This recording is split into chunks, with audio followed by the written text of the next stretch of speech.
Hello, friend, and welcome to A Nightmare Before Halloween. Take a seat here, next to the campfire. Don't you know the woods are a terribly dangerous place to be alone? I've invited a few friends here to join us tonight. They are almost exclusively crime podcasters who all have a terrifying tale to share. You're going to hear 31 spooky stories, and before we conclude with a soothing, deadly bedtime story, we'll be visited by someone the devil himself would likely think twice before crossing. All podcasts joining tonight you'll find listed in the episode show notes in order of appearance, along with a link on where to find them. If you're in the mood for true crime or spooky tales, or maybe to learn about some other podcasts you could start listening to, well, then you're in the right place.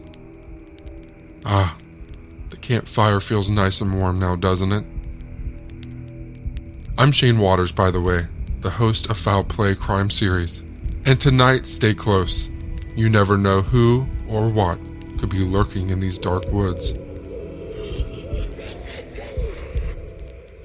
I'll start with the first spooky crime story of the night.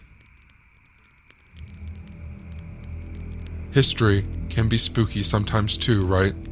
Do you enjoy coffee? How about true crime? Well, Maggie and Allison cover lesser-known cases, and they like their coffee hot and cases cold. On the Coffee and Cases podcast. The setting for our case this week, Maggie, is New York. The towns of Cheektowaga and Depew, New York, to be exact, on the evening of Saturday, October 30th, 1982. 18-year-old James Adamski had on his costume. He was going for what he called the American Gigolo look. The Richard Gere film had just come out 2 years earlier, and I'm sure James, this 18-year-old, was loving the idea of going as a young man looking for a sugar mama. Oh, I'm sure. I'm positive. Now, Maggie, this was a different time, since it wasn't until 1988 that all states in the U.S. had raised their drinking age to 21. Oh, I feel so dumb. I didn't even know that there was a different age. I didn't know this either until I started researching this case. But at the time, it was legal at the age of 18 to drink in New York. And that was precisely James Adamski's plan. He was heading from his home on View Court in Cheektowaga to the 5 and 23 bar at the corner of Transit Road and Walden Avenue in Depew. They were having a Halloween Eve celebration, and it was one of those pay a cover charge and drink all night deals. Okay, so I feel like very typical experience for a lot of 18-year-olds. Yes, and I'm thinking it happened on Halloween Eve because Halloween Eve was a Saturday. Oh, yeah. And Halloween was on a Sunday. Before making the 2-mile walk from his home to the bar, he let his parents know he'd be home later. And then, when passing by his 8-year-old younger brother, Andy, already in his costume and ready to go get as much candy as humanly possible, James kissed his little brother on the forehead and said, "Have a good time trick-or-treating, kid," as he strode out the door. Aww. I know. I can imagine like a little ruffling of the hair. Yeah, me too. Happening. At the bar that night, like most 18-year-olds I'm sure would, James made the most of the all-you-can-drink, and by most accounts was quite inebriated by the end of the night. Yeah, again, as most 18-year-old people would be. Yes. While James was a happy-go-lucky, thoughtful guy, he did get into an argument that evening with some other patrons at the bar, but it luckily quickly de-escalated before anything got out of hand or got physical or anything like that. James left 5 and 23 in the wee hours of the following morning, October 31st. And 5 and 23 is the name of the bar? Correct. Okay. He left the bar walking south in the company of a young woman and walked along Transit Road near Broadway with her for part of his journey back home before parting ways around 3:30 a.m. So I'm assuming because you say a young woman, we don't know this lady's name? I have not seen her name printed anywhere, no. But James Adamski never made it home. His brother Andy recalled to journalists Dan Herbeck and Karen Robinson of the Buffalo News, quote, "When he didn't come home the next morning, my mother knew something was wrong. He was very respectful of our parents. He would never have stayed away all night without telling them," end quote. You know what this reminds me of? It reminds me of the episode we did, episode 150 on Kurt Sova. Like, he tells his parents he's going to be out, and they just kind of trust him and they go to bed. But then when they wake up, he isn't there. Yeah, it's super similar because James kind of had that same relationship with his parents. So when he didn't come home, that was so out of character for him that his parents immediately alerted law enforcement when he didn't come home. However, even with launching a large-scale search, officers found no sign of James. Nearly 2 months after his disappearance, though, on December 26th, the day after Christmas, 2 rabbit hunters were out in a rural wooded area right by some railroad tracks near Ransom Road in Lancaster, New York, when they approached what looked like a thicket. Upon moving some leaves and twigs out of the way, thinking that they would scare rabbits out into the open, they instead discovered a body buried in a shallow grave and covered with those twigs that I mentioned. The very next day, police had identified the body as that of James Adamski. He was still dressed in his costume from the night he went missing, though his body was found in a location 4 miles from where he had last been seen. The cause of death was blunt force trauma to the head, from what law enforcement speculated was an instrument like a baseball bat, a 2x4, or a tire iron. Oh, my goodness. That is such a wide range of potential weapons. Are tire irons the things that you use when you're changing a flat tire, those skinny things? He had been dealt numerous blows to the head, making it clear that this was a homicide and not an accident. But finding the perpetrator would prove harder than they thought because James was a young man whom everybody seemed to adore and who had no known enemies. Who would want to harm someone like that? And while there was the argument at the bar, those individuals were questioned by and cleared by law enforcement. Yeah, and you said it de-escalated quickly, so that makes me think they kind of resolved it on their own. And the girl he walked partially with, the last other than the perpetrator to see him alive, was also questioned and cleared as well.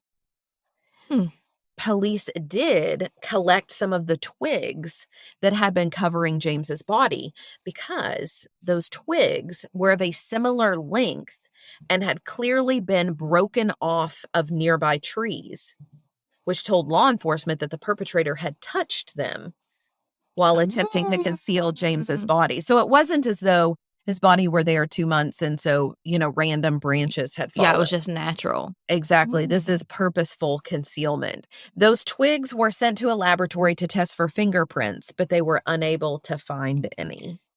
But what about his clothes? There should be something on those. Yes, and you're right, because while an attempt at obtaining DNA evidence was unsuccessful with the twigs, law enforcement do still have his Halloween costume, and they do hope that one day DNA testing will advance enough that the clothes will point them directly to James's killer. And it advances, I feel like every day we're learning about new advancements, so I'm sure that's possible. Exactly. In the meantime, what police need most is for anyone with information about that night to come forward to detail everything that they remember. The smallest and seemingly insignificant memory of that night could be all they need to solve this case. And they do believe, Maggie, because of the body's location so far away, that someone had picked James up in a car. I wonder if it was someone he knew. Well, they speculate on that. We don't know. It was either someone he knew, and so he willingly accepted a ride from them, and then something went awry along the way, or he was forced into a car by someone with an intent to cause harm. But despite many uncertainties, one detail actually stands out to me, and that is that his body was found in a rural area that was not easily accessible. So they needed to be familiar with the area. That's what it seems to say to me. While James's father passed away in 2000 and his mother in 2005 without any closure, his brother Andy and James's other siblings still live with hope of answers. Andy recalled the devastating aftermath of his brother's murder in the Buffalo News article, Cold Case Files, 34 years later, Halloween Murder Haunts Family, and how his mother became so overprotective of the rest of her children, always worried that they too would be killed. Of his older brother James, who he looked up to so much, Andy said, quote, "My brother was such a good person. He was the type of person who would give you the shirt off his back just so you'd have a shirt. If they ever do catch the person and the whole story comes out, I know it will be hard for me, but it's even harder not knowing." End quote. To close, here are a few words from a detective of the Lancaster Police Department. My name is Robert Cornell. I'm a detective with the Town of Lancaster Police Department in New York. My department is still actively investigating the homicide of James Adamski. If anyone has any information on this case, anything would be helpful to our investigation. If you could please call our police department.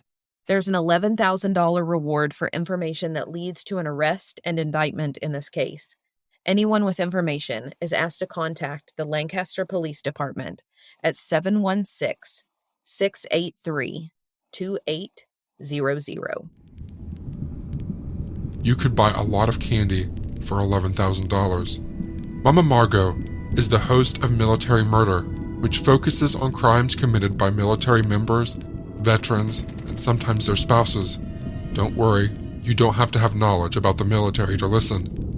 Now, let's jump into this true spooky tale. In 1993, an Army sergeant named Stephen was notified that his wife was in the hospital.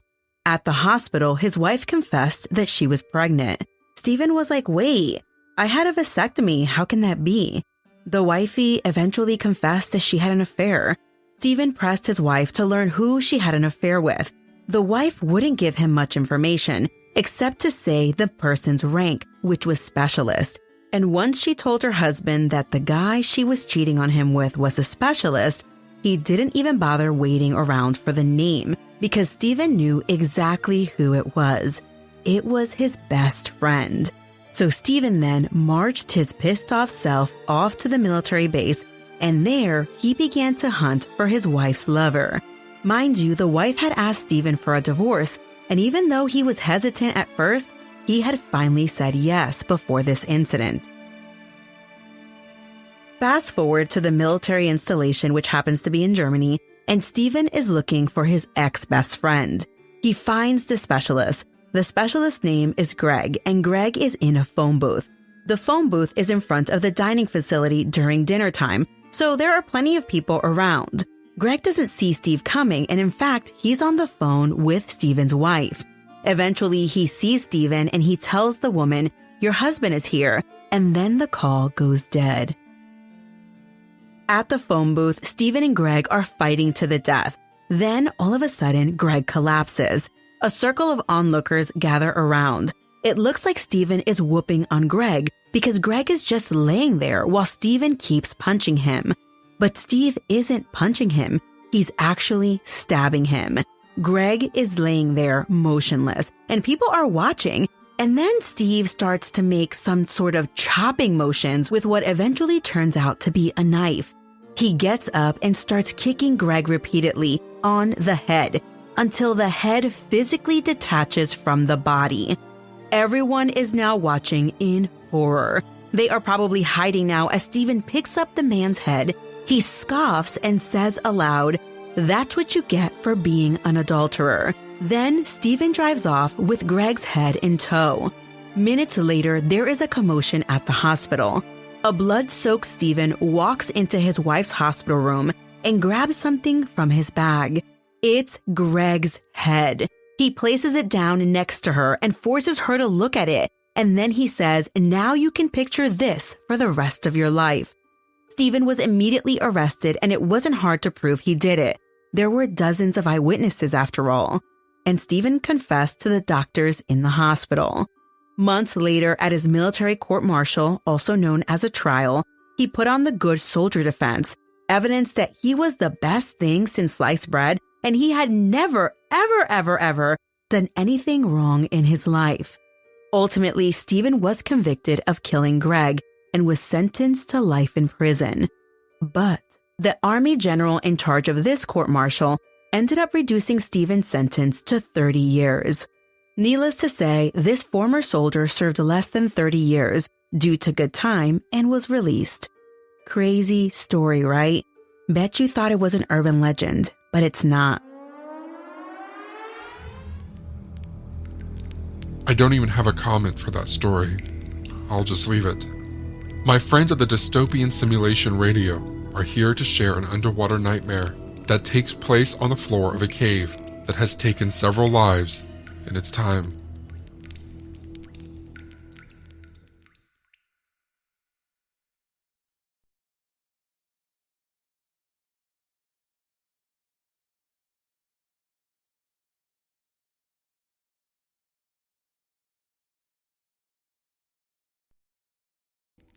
In 1996, expert cave diver Nuno Gomes of New York City was awarded a Guinness World Record for the deepest dive in Bushman's Hole, a cave in South Africa. Gomes descended over 270 meters down to the depths of the cave, where it took only 14 minutes to plunge into the darkest depths of what the locals call Bushman's Hat, where he spent just 4 minutes at the bottom in an expedition that took a total of 12 plus hours to complete. The lengthy stint factored in a decompression schedule to stave off the bends, a painful decompression sickness that can cause pain, paralysis, and death if a diver ascends too quickly. Nuno Gomes made it out from the deepest depths of the Bushman's Cave with his life intact. But the same could not be said to those before and after him. Bozeman Ghat claimed the life of Eben Linden in 1993 after Leyden passed out descending 60 meters. The cave also took the life of DeAndrea, who was only 20 years old when he blacked out in the Bushman's Cave while doing an air dive. He died at around 70 meters, his body sinking 270 meters to the bottom, where it would remain for a decade.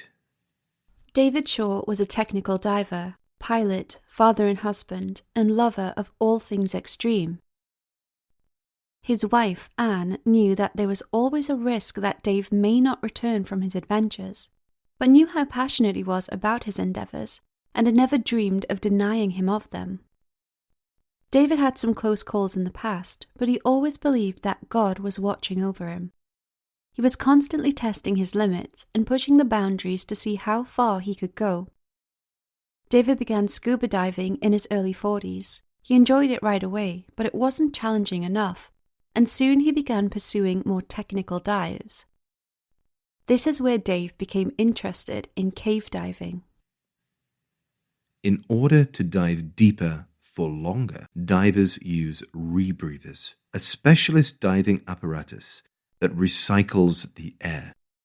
David Shaw purchased his own rebreather, but felt limited by what the equipment had to offer, so he made some edits of his own that would allow him to descend even deeper.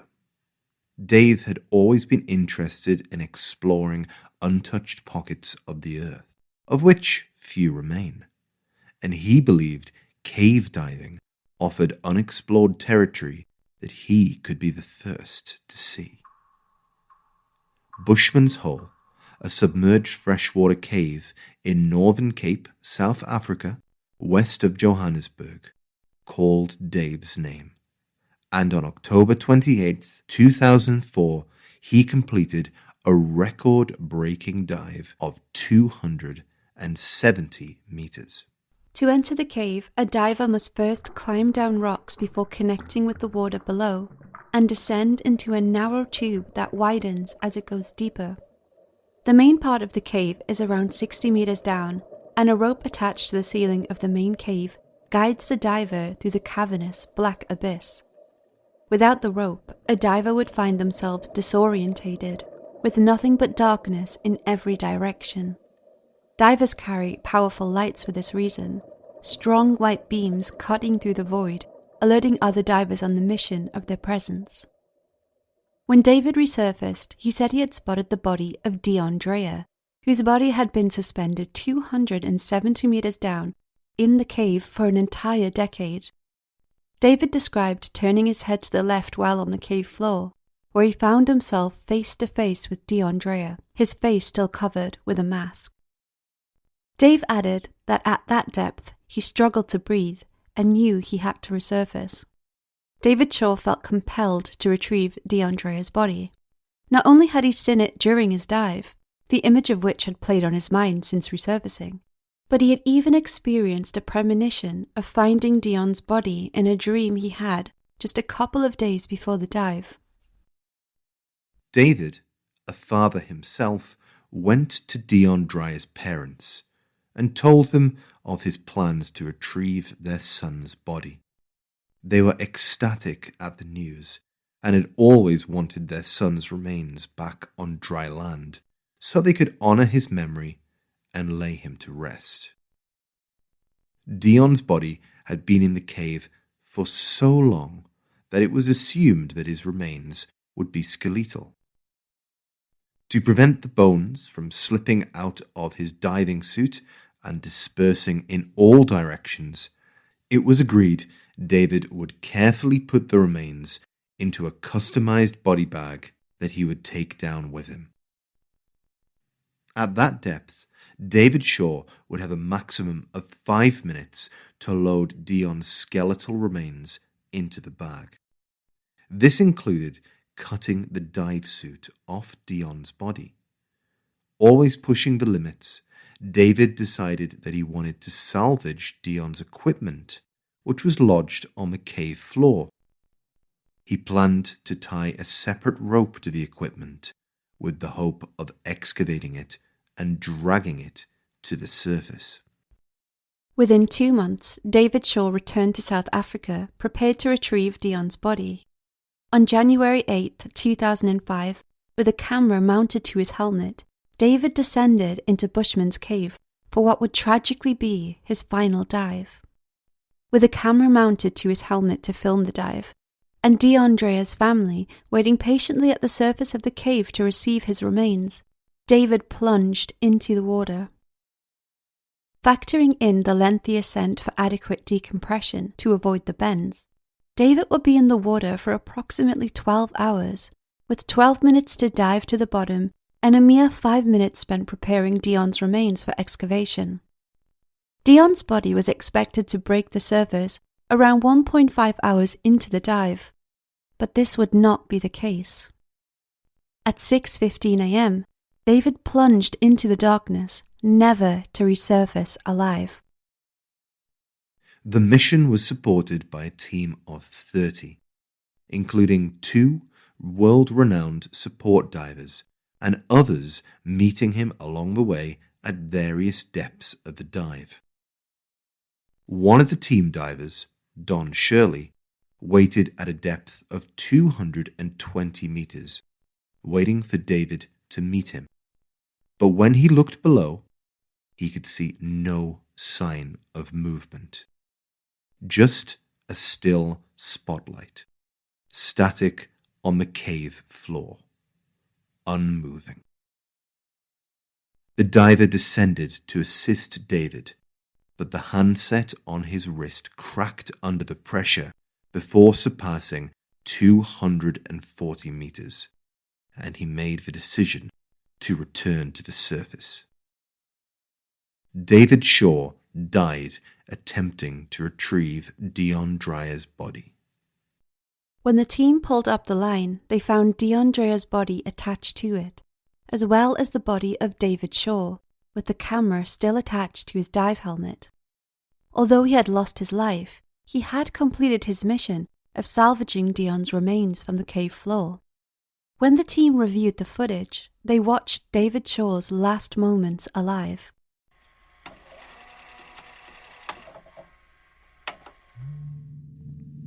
The video showed David Shaw on the cave floor, his hands pale white in front of him, pulling out the body bag.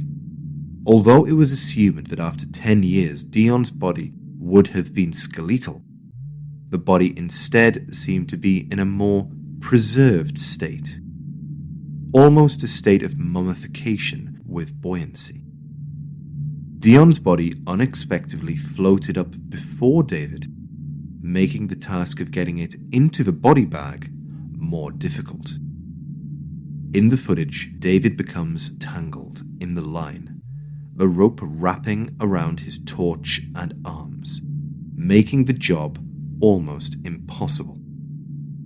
David attempts to cut himself free from the tangle with his scissors, but misses the rope multiple times, struggling and slipping backwards on the sloped cave floor. His breathing becomes laborious and his hands start shaking. When it was time to leave, David knew this and attempted to swim up, but he was tangled in the ropes, unable to free himself.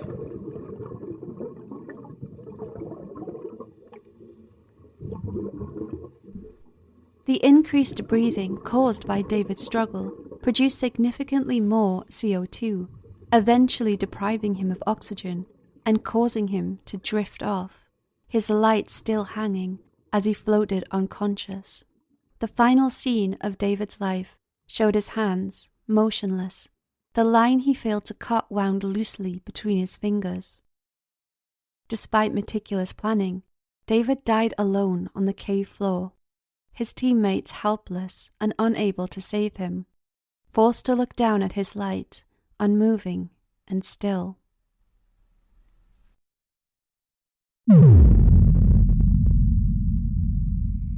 Maybe our Christmas special can take place at that cave.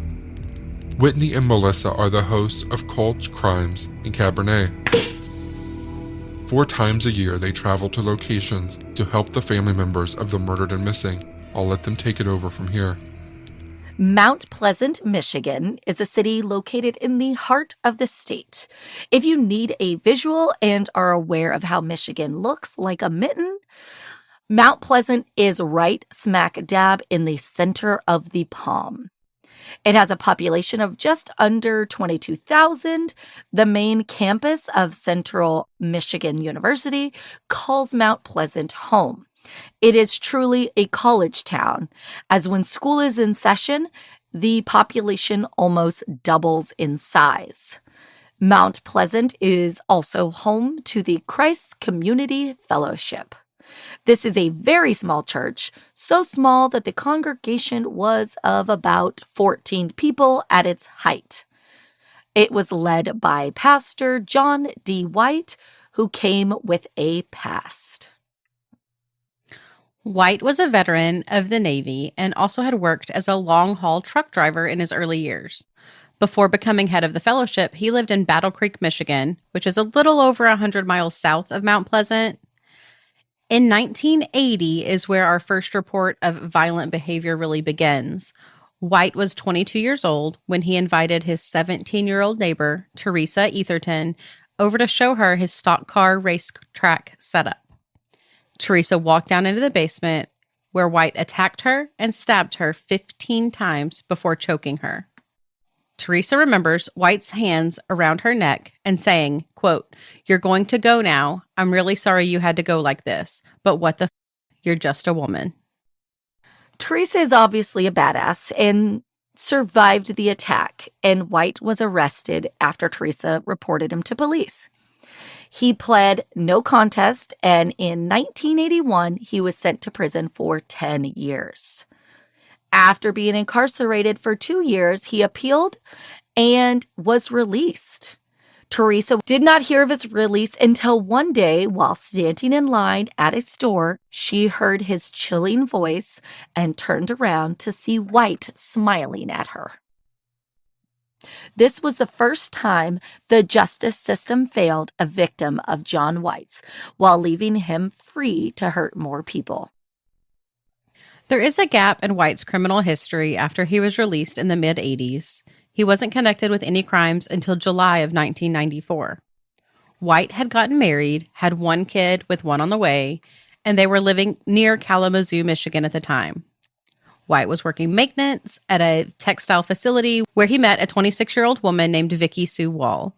The two struck up an affair, and the evening of July 11th, 1994, surveillance footage confirmed that the two met in the Meijer grocery store on Gull Road.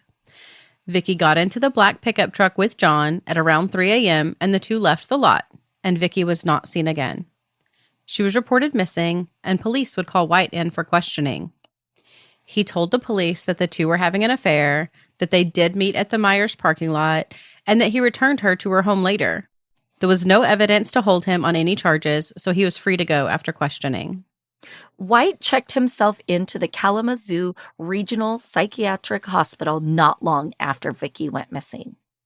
6 weeks after Vicki was last seen alive, her body was found just 2 miles away from that Meijer's grocery store. This was in a rural area. She was found naked except for a shirt and a bra that had been wrapped around her neck. Her body was very decomposed. The medical examiner could not determine the cause of death, and very little evidence was found. White refused to speak with police again and would not take a lie detector test. His pickup truck was searched, and with the help of luminol, blood was found in several areas. In early September 1994, about a week after Vicki's body was found, White would be arrested at the psychiatric hospital, only having the blood evidence inside White's pickup truck and very little other evidence. First-degree murder charges wouldn't hold up in court. White pled guilty to involuntary manslaughter and was sentenced to 8 to 15 years. John claimed to love Vicki and that her death was just an accident. While incarcerated, John was seeing a psychologist. He told his doctor that he had murderous fantasies and was turned on by necrophilia. He also claimed to have learned that his fantasies were wrong and that he was aware of that and that he had been reformed. When White was released on February 11th, 2007, he was set on being a man of God. He moved to Mount Pleasant into a mobile home neighborhood about 11 miles west of town.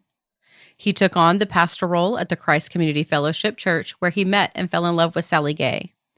The two would get engaged, and Sally moved in with him in the neighborhood, and her daughter, Rebecca Gay, and her son lived just a few doors down. The church knew of his past, but believed in redemption and that John had been reformed. A few weeks before Halloween in 2012, John's fantasies started creeping back in. On Halloween Eve, John was at his home drinking heavily when his urges overtook him. He walked a few doors down to Rebecca's trailer in the early morning hours, carrying a rubber mallet and zip ties. He entered her home and hit her in the head repeatedly until she was unconscious. He then took a zip tie, placed it around her neck, and tightened it, strangling her to death. Rebecca's 3-year-old son was sleeping in the next room. John then took the rubber mallet, towels he used to clean up the mess with, and placed all of it in trash bags with Rebecca's body. He loaded it into his pickup. He took her body about a mile from her home and disposed of it in a ditch behind a tree line. John then returned to Rebecca's home and cared for her son, Conway, as he had before. He dressed him in his Halloween costume and met his father in a grocery store parking lot to exchange custody. When Rebecca didn't show up for work on Halloween, her co-workers became concerned and reported her missing. John took to his congregation, pleading for prayers for her to be found. The very next day, while being questioned, John admitted to murdering Rebecca and told police where they could find her body. He claimed his motive was his fantasies fueled by the necrophilia pornographic material that he had been watching for weeks leading up. He couldn't remember if he sexually assaulted Rebecca after her death or not, but she was found nude. He admitted to taking her car to a bar nearby called the Barn Door to stage her disappearance as a kidnapping. His confession was not the only nail in his coffin. Authorities were able to find Rebecca's blood and her necklace inside of his truck. Fingerprints and DNA all tied back to John as well. He was not clean or meticulous in any way when committing this murder. This time, the justice system did not fail. Authorities were prepared to put him away for good. In April of 2013, White was sentenced to 56 years in prison.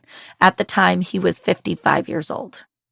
John only lasted a few months in prison, and on August 28th of 2013, he was found hanging in his prison cell from self-inflicted asphyxiation.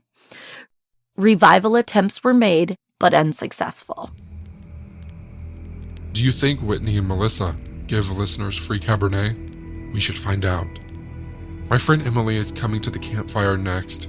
Her podcast is Morbidology, where she covers a new crime case each week, taking an in-depth look at any systemic failures that may have had a part to play in the crime. Now let's travel back in time to August of 1992 to Baton Rouge, Louisiana, where our crime takes place. Yoshihiro Hattori was a 16-year-old Japanese exchange student who moved in with the Haymaker family. He was affectionately known by his friends and family as Yoshi. Yoshi was the third exchange student that the Haymakers had hosted, and the second from Japan. Yoshi settled in perfectly. He enjoyed fishing with the family, and he always made sure to help out with his share of the chores. Brian Haymaker stated, he was throwing his heart into everything. He was making friends. He was adventurous. He was having trouble with English, but he was going on anyway. When Yoshi came to America, he was enrolled at McKinley High School, where he was known as a fun-loving and conscientious student who almost always had a smile on his face. His classmates said that he could always make them laugh, especially when he randomly broke into a Western dance step. As his friend Mandolin Fawn said, no matter who was rude to him, no matter what happened, he always had a smile on his face. In fall of 1992, Halloween was fast approaching, and Yoshi could hardly wait for his first Halloween in the United States. He and Webb, who was the teenage son of the Haymakers, had been invited to a Halloween party, which was being held on the 17th of October. Yoshi had already picked out the perfect costume for somebody who was known for their impromptu dances. He was dressing up as John Travolta in Saturday Night Fever, donning a tuxedo and white jacket, and topped off with some jewellery around his neck. Webb wasn't as excited as Yoshi, and he opted out of wearing a costume that night. The Halloween party was being held at the host family of another Japanese exchange student. The purpose of the Halloween party was for exchange students to get to know other exchange students, so that they could share their experiences and make new friends. When Yoshi and Webb arrived in the neighbourhood, they went up to 10311 East Brookside Drive. The home was adorned with all the Halloween decorations one would expect for a Halloween party. But Yoshi and Webb were unfortunately at the wrong home. They had transposed 2 numbers in the address of the home where the party was being held, and ended up at 10311 instead of 10131. The house belonged to Rodney Pierce and his wife Bonnie. Yoshi and Webb approached the front doorstep and knocked on the door. Bonnie opened it up, screamed, and then slammed it closed. She hollered to Rodney to go and get his gun. When Yoshi and Webb realised that they must have been at the wrong home, they turned around to walk back towards their car in pursuit of the correct home. As they were standing on the footpath outside the home, trying to figure out their next move, Rodney appeared at the door beside the carport. He was armed with a .44 Magnum revolver. He shouted at the teenagers to freeze, but Yoshi, who was just learning English, didn't understand what this command meant. Yoshi shouted out. "We're here for the party," as he proceeded to walk towards Rodney. While it isn't known for sure, there's every chance that Yoshi thought that the gun was a prop. Part of the Halloween party. When Yoshi didn't freeze, Rodney fired his gun point blank at him before running back inside. Yoshi crumbled to the ground as Webb ran to the home next door, screaming for help. The neighbour, Stanley Lucky, immediately called an ambulance and then bolted outside to try and assist Yoshi, who lay critically injured outside Rodney's home. Neither Rodney nor his wife offered any assistance. They stood inside their home, peering out the window, even shouting at Stanley to go away when he came to help Yoshi. Webb and Stanley attempted to comfort Yoshi, who was bleeding heavily. They held his hand as he sobbed. Both Rodney and Bonnie stayed inside their home until police descended on the scene. Yoshi was bundled into an ambulance, but tragically, he died en route to hospital. He had been shot once in the chest. The bullet had perforated his left lung and then exited out his back. As news of the senseless shooting swept across the city like wildfire, many people were left wondering how something so tragic could have transpired. Holly Haymaker, whose family was hosting Yoshi, said that if Rodney had in fact shouted "freeze" at Yoshi, he wouldn't have understood what it meant. As Holly said, Yoshi struggled with English. Rodney was taken into custody, but he wasn't arrested. Bud Connor of the East Baton Rouge Parish Sheriff's Department said that there was no criminal intent on Rodney's part, and stated that he was well within his rights to shoot Yoshi. The case was then turned over to the district attorney's office for a decision to be made on whether any action would be taken. It would be determined that Rodney would be facing a grand jury investigation. Just the day after the shooting, all of Japan's national television networks offered a lesson in English, as the anchors explained how the word "freeze" could be used to mean "don't move or I'll shoot you." The shooting broke headlines in Japan, where the shooting of anybody, in particular teenagers, were extremely rare. In fact, officials of both the government and the student sponsoring programs said that they never even thought that it would be necessary to teach high school students how to deal with possible gun attacks. At the time, tensions between America and Japan were high, and the shooting only amplified the tension, with a lot of people saying that the shooting had reflected a decline in American society. As one TV reporter said, "America, what a country! You can't even walk around outside and be safe. Many people live in fear all the time over there." On the 20th of October, a memorial service was held at the Unitarian Church of Baton Rouge, where around 300 mourners packed in. During the emotional service, Yoshi's mother, Miko Hattori, said that she and her husband felt sympathy for Rodney. Turning to the crowd, she said, "We are sorry in our awareness of Mr. Pierce's suffering from this most unfortunate event." She went on to say that she was perplexed by how easily accessible guns are in America, before stating, without them, Mr. Pierce wouldn't have been put in the position he's in right now. Her words prompted a standing ovation from the mourners, as it highlighted her true compassion even in the face of adversity. Holly Haymaker also spoke. During the service, she recollected how on the first day that Yoshi entered her home, he put his arms around her and called her mum. She described how he slotted right in with the family and became an integral part almost immediately. She told the mourners how Yoshi liked to keep his room tidy and he loved dancing in the kitchen. Towards the end of the service, Yoshi's father, Masashi Hattori, thanked the crowd for coming to bid farewell to his son, who had left the world with much undone. He said that despite their heartache, his family were dedicated to the mission Yoshi had undertaken to make friends in America and strengthen the ties between Japan and the United States. In a news conference the following day, Rodney's lawyer, Louis Unglesby, said that Rodney felt great regret over what he had done. He said that his client was not a criminal, but a person who was afraid of becoming the victim of a crime. He said that it was a dark night, and Rodney hadn't realised that Yoshi was dressed up for a Halloween party. In early November, it was announced that a grand jury had rejected a second-degree murder charge, and instead returned a manslaughter indictment against Rodney for shooting Yoshi. Following the decision, Rodney surrendered, and his lawyer announced that he was expecting his client to post bond. Just the following day, Rodney posted a $100,000 property bond and was released from custody while awaiting trial. He pleaded not guilty to the charge. Within a month of the shooting, Japan collected over 800,000 signatures on a petition urging the United States to adopt stricter gun control.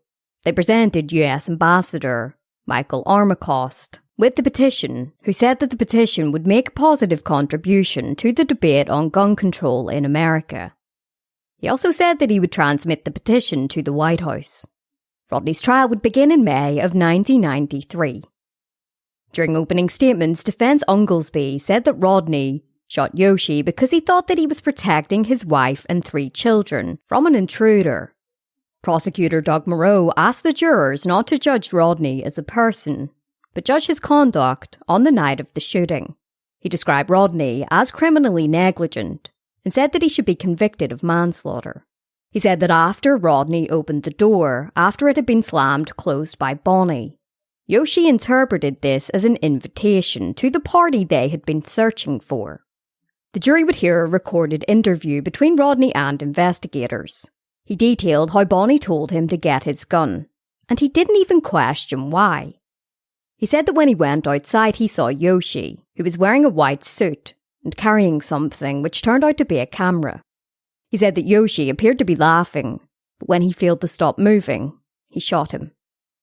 He said that he was protecting his family, but when he was asked if he knew what he was protecting them from, he simply said no. Prosecutor Morrow argued during the trial that the actions of the couple were not reasonable.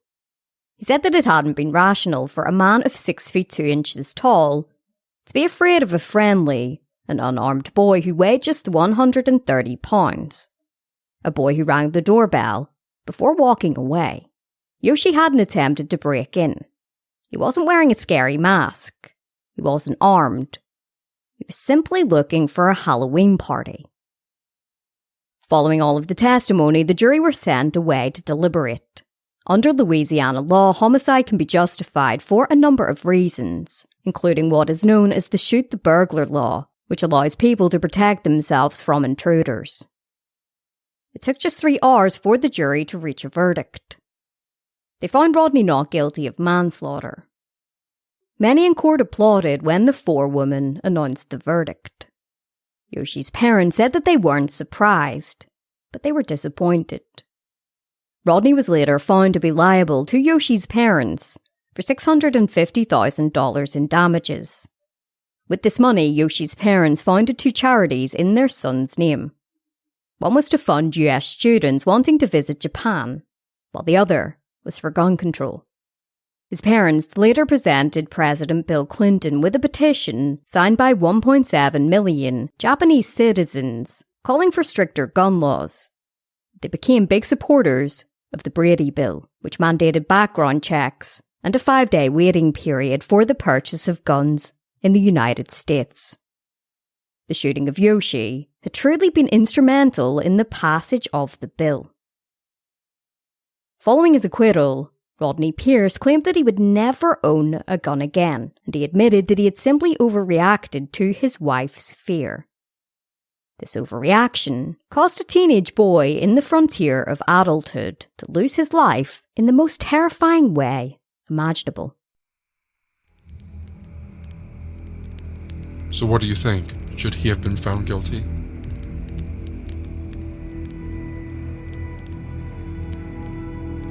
It looks like my next friend is running a little late.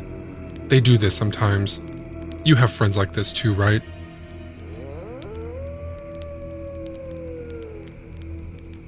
While we wait, let's stop here. I'll keep the campfire warm whenever you're ready to return. Don't forget, all the podcasts you've heard from are listed in the show notes in order of appearance. Okay, I'll let you go now. See you again soon.